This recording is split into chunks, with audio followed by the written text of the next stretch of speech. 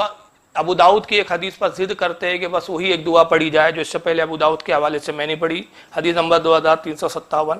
تو یہ کوئی سند نہیں ہے کہ ایک ہی دعا پڑھی جائے اور اسی پہ جو ہے اکتفا کر لیا جائے اور باقی ساری دعاؤں کو بدعت کہہ لیا جائے۔ اس پہ انشاءاللہ بعد میں گفتگو کبھی کسی اور موقع پہ ہوں گی، لیکن بہرحال کہنے کا مطلب یہ ہے کہ اس حدیث میں بھی یہ اذا افطر، یعنی نبی پاک صلی اللہ تعالی وسلم جب افطار فرما لیتے اس کے بعد یہ دعا پڑھتے تھے۔ اور اس حدیث کو امام بہقی بھی لائے ہیں اپنی شعیب الایمان، باب فی الصیام،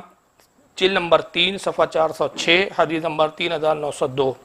تو ان حدیثوں سے یہ بات ثابت ہو جاتی ہے کہ نبی پاک صلی اللہ تعالی وسلم پہلے روزہ افطار فرماتے اور افطار فرمانے کے بعد پھر دعا پڑھتے۔ تو اب دیکھیں ایک ابو داؤد کی وہ حدیث جس میں حضور صلی اللہ علیہ وسلم نے فرمایا، جس کا ترجمہ یہ تھا کہ پیاس چلے گئی، پیاس ختم ہو گئی اور رگیں تر ہو گئی، یہ جملے خود اس بات پہ دلالت کرتے ہیں کہ نبی پاک افطار کے بعد دعا فرما رہے ہیں۔ اگر آپ حدیث کے الفاظوں پہ غور کریں تو دیکھیں حدیث میں کیا ہے، پیاس چلے گئی۔ جب آپ نے کچھ پیا ہی نہیں تو پیاس کیسے چلے جائیں گے؟ اگر افطار کی دعا افطار سے پہلے پڑھتے ہیں آپ تو ابھی تو آپ نے پانی پیا ہی نہیں ہے، تو پھر پیاس کیسے چلے گئی؟ رگیں کیسے تر ہو گئی؟ یہ جملے بتا رہے ہیں رگیں تر ہو گئی، پیاس بجھ گئی، تو گویا حضور صلی اللہ علیہ وسلم کے جملے، یہ دعا کے الفاظ بتا رہے ہیں کہ نبی کریم صلی اللہ علیہ وسلم پہلے پانی نوش بھی فرما لے رہے ہیں اور اس کے بعد پھر یہ دعا کے الفاظ فرما رہے ہیں۔ تو یہ پہلی ایک حدیث آئی ہے، اور دوسری حدیث میں بھی دیکھیں اگر آپ تو اس میں جو الفاظ تھے وہ یہ تھے کہ تمام تعریف اللہ کے لیے جس نے میری مدد فرمائی، میں نے روزہ رکھا اور اس نے مجھے رزق عطا فرمایا، پس میں نے افطار کیا۔ یہ افطار کیا جو یہ ماضی کا صیغہ ہے، گویا کہ یہ بات ہو چکی، اس کے بعد نبی فرما رہے کہ میں نے افطار کیا، تو یہ دعا افطار کے بعد پڑھی جا رہی ہے۔ اور اس میں آپ دیکھیں کہ اگر افطار سے پہلے اگر آپ دعا پڑھتے ہیں تو اس میں ایک طرح کا جھوٹ ہو جاتا ہے، اور وہ جھوٹ کیسے ہو جاتا ہے کہ آپ کہتے ہیں کہ وَعَلَىٰ رِزْقِكَ أَفْطَرْتُ، تو اللہ میں نے تیرے دیے ہوئے رزق سے افطار کیا۔ ابھی آپ نے افطار ہی نہیں کیا بھائی، تو آپ کہے کیسے رہے کہ میں نے افطار کیا؟ تو یہ جملے ہی خود بتا رہے ہیں کہ ابھی آپ نے افطار کیا ہی نہیں، اور آپ دعا میں کہہ رہے ہیں اللہ میں نے تیرے رزق سے افطار کیا، تیرے دیے ہوئے رزق سے افطار کیا۔ ابھی کہاں افطار کیا؟ رزق تو آپ کے ہاتھ ہی میں ہے۔ تو اس میں خود ایک جھوٹ پایا جا رہا ہے۔ تو پتہ چلا اس سے بھی ثابت ہوتا ہے کہ افطار کی دعا جو ہے وہ افطار کے بعد ہی پڑھی جائے۔ اور اس میں ایک اور میں نقطہ بتا دوں، یہ میں اپنی طرف سے ایک نقطہ بیان کر رہا ہوں کہ عموماً یہ دیکھا گیا ہے کہ افطار کی جو دعا ہوتی ہے، اور میں شروع سے لے کر اب تک دعا ہی لفظ استعمال کر رہا ہوں، اور ساری عوام، علماء، مشائخ سبھی دعا ہی کہتے افطار کی دعا۔ تو اب دیکھیں دعا جو ہے وہ عبادت کے بعد ہوتی ہے، دعا جو ہے افطار کے بعد ہوتی ہے۔ کوئی بھی دعا ہو، عبادت پہلے ہوں گی پھر دعا ہوں گی۔ مثلا نماز ایک عبادت ہے، آپ پہلے نماز پڑھتے پھر دعا کرتے ہیں، تو عبادت پہلے وقوع ہوتی ہے، دعا پھر بعد میں ہوتی ہے۔ تو اس لیے یہ وجہ ہے کہ دعا جب عبادت، تو روزہ بھی ایک عبادت ہے، روزہ رکھنا بھی ایک عبادت ہے۔ تو اب آپ عبادت کر چکے، تو اب افطار کر رہے، تو افطار بھی عبادت ہے۔ تو اب افطار بھی کیا، روزہ بھی رکھا، جب دو عبادتوں سے آپ گزر گئے تو اب دعا کرتے ہیں آپ۔ اور اگر یہ دعا عبادت کے بعد نہ ہوتی، یا دعا افطار سے پہلے ہوتی، اگر آپ ابھی بھی کوئی ضد کرتا ہے کہ نہیں صاحب افطار سے پہلے ہی پڑھنا چاہیے، تو اس کو پھر کہنا چاہیے کہ اس کو افطار کی دعا مت کہیے، پھر افطار کی نیت کہیے اس کو آپ، اس لیے کہ نیت پہلے کی جاتی ہے، عمل بعد میں کیا جاتا ہے۔ ابھی آپ افطار کیے نہیں اور پہلے کہہ رہے افطار کیا، تو پھر یہ نیت ہو گئی۔ تو نیت تو کوئی کہتا نہیں، میں نے آج تک نہیں دیکھا کہ کسی کتاب میں یا کسی محدث نے کوئی باب قائم کیا ہو کہ افطار کی نیت نہیں، روزے کی نیت ہوتی ہے البتہ، لیکن افطار کی نیت نہیں ہوتی۔ تو اب اس کو دیکھیں، اس کو بڑے آسانی سے سمجھے کہ ایک سنی صحیح العقیدہ مسلمان ہے، دن بھر اس نے روزہ رکھا، تو یہ دن بھر جو روزہ رکھا، تو یہ پورا روزے کی جو اس کی کیفیت گزری، یہ عبادت کے اندر گزری۔ اب افطار کرنے بیٹھا، تو یہ افطار کرنا بھی عبادت ہے۔ کیوں؟ کیونکہ یہ رسول اللہ کی سنت ہے، اور سنت پر عمل کرنا بھی جو ہے عبادت ہی ہے۔ چونکہ اب بندہ روزہ رکھا ہے، افطار کرنے بیٹھا ہے، تو دن بھر روزے کی اس نے تکمیل پوری کر لی، اور جب وہ روزے کی تکمیل کر چکا تو افطار کیا، افطار بھی عبادت ہے۔ یہ بھی جب تکمیل ہو گئی تو اب کہتا ہے اللہم لک صمت، یعنی کہتا ہے اللہ میں نے تیری رضا کے لیے روزہ رکھا۔ اب روزہ جو رکھا تھا میں نے دن بھر، وہ کس کے لیے رکھا؟ تیری رضا کے لیے روزہ رکھا۔ اور میں نے تیرے لیے کیوں روزہ رکھا؟ تو بات کے الفاظ پھر اس کے وضاحت کرتے ہیں کہ وَبِكَ آمَنْتُ، اس لیے کہ میں نے تجھ پر ایمان لایا۔ اگر میرا تجھ پر ایمان نہ ہوتا تو میں روزہ ہی کیوں رکھتا؟ میرا روزہ رکھنا خود اس بات کی دلیل ہے کہ میں تجھ پر ایمان رکھتا ہوں، اس لیے تیرے حکم کو مانتا ہوں۔ اور اب چونکہ میں دن بھر ایمان کی پختگی کے ساتھ روزے کی کیفیت سے گزرا، اور میں تیری ذات پر بھروسہ کرتا رہا، تو اب اس کے بعد کہتا ہے وَعَلَىٰ تَوَكَّلْتُ، تو اے اللہ میں نے تجھ پر توکل کیا، بھروسہ کیا۔ اور بھروسہ کیا کیا؟ کہ میرا ایمان، اے اللہ تو نے یہ توفیق دی کہ مجھے ایمان سے بھی نوازا، یہ توفیق دی کہ تیری رضا کے لیے روزہ بھی رکھا، اور میں تجھ پر توکل کرتے ہوئے روزہ رکھتا رہا، اور پورا توکل پر اور ایمان کی استقامت کے ساتھ، ایمان کی پختگی کے ساتھ تیری ذات پر توکل کرتے ہوئے گزار دیا، تو اعلیٰ رزق کا افطر، تو اب تیرے ہوئے دیے ہوئے رزق سے میں نے پھر افطار کیا۔ تو یہ دعا کا بھی اگر آپ مفہوم دیکھیں تو یہ صاف واضح ہوتا ہے کہ دعا میں بھی ایک تعلیم دی گئی ہے ہم کو۔ تو یہی وجہ ہے کہ دعا جو ہے وہ افطار کے بعد پڑھنی چاہیے۔ اور آخر میں بس یہاں اختتام کروں گا کہ چنانچہ محدث العصر حافظ الحدیث حضرت امام ملا علی قاری اس تعلق سے ایک واضح طور پر انہوں نے قول بیان کیا ہے۔ ان کی بڑی مشہور تصنیف جو ہے مشکات کی شرح، مرکات شرح مشکات، کتاب الصوم، جلد نمبر 4 صفحہ نمبر 426، اور سنن ابو داؤد کی جو حدیث تھی 2358 جو میں نے تلاوت کی ابتدا میں، تو اسی دعا کی جو ہے شرح کے اندر ملا علی قاری رحمۃ اللہ علیہ مرکات شرح مشکات جلد 4 صفحہ 426 پہ کہتے ہیں ان النبی صلی اللہ علیہ وسلم کان اذا افطر قال ای دعا، یعنی ملا علی قاری فرماتے کہ یعنی جب نبی کریم صلی اللہ تعالی وسلم افطار فرما لیتے تو یہ دعا فرماتے۔ وقال ابن ملک ای قرأ بعد الافطار، اور امام ابن ملک رحمۃ اللہ تعالی علیہ فرماتے ہیں کہ آپ یہ دعا افطار کرنے کے بعد پڑھا کرتے تھے۔ اب یہ بالکل واضح ہو گیا، اب تو یہاں کوئی شک و شبے کی گنجائش ہی نہیں رہی، واضح الفاظ ملا علی قاری کے وقال ابن ملک، یعنی ابن ملک نے رحمۃ اللہ علیہ نے کہا ای قرأ بعد الافطار، بعد الافطار، یہ دعا حضور کب پڑھتے تھے؟ افطار کے بعد۔ لہٰذا ہمیں بھی چاہیے کہ سنت نبی پر صلی اللہ تعالی وسلم اس پر عمل کرتے ہوئے افطار کی دعا افطار کے بعد پڑھیں۔ اور اس تعلق سے اگر مزید آپ کو دلائل جاننے ہو تو حضور سیدی اعلیٰ حضرت مجدد اعظم امام احمد رضا محدث بریلوی رحمۃ اللہ تعالی علیہ نے ایک مستقل اس پر رسالہ لکھا ہے جس کا نام ہے العروس المعطار فی زمن دعوت الافطار۔ یہ فتاوی رضویہ کی 10ویں جلد کے اندر بھی شامل ہے، صفحہ نمبر 631 سے رسالہ شروع ہوتا ہے، چھوٹا سا ایک رسالہ ہے، تو آپ اس کا مطالعہ کریں تو انشاءاللہ اس میں اور اعلیٰ حضرت نے جو نقاد بیان کیے ہیں اور اس کو ہر اعتبار سے جو ہے مضبوط دلائل کے ساتھ ثابت کیا ہے کہ افطار کی دعا افطار کے بعد ہی پڑھی جائے۔ امید ہے کہ آپ کو یہ مسئلہ سن کر خوشی اور مسرت بھی ہوں گی، اور انشاءاللہ نبی پاک صلی اللہ تعالی وسلم کی سنت پر عمل کرنے کا جذبہ ہم میں پیدا ہوگا۔ اللہ تعالیٰ اپنے نبی کے طریقے پر ہمیں روزہ رکھنے اور روزے کی افطار کرنے کی ہمیں توفیق عطا فرمائے۔ وما علینا الا البلاغ المبین۔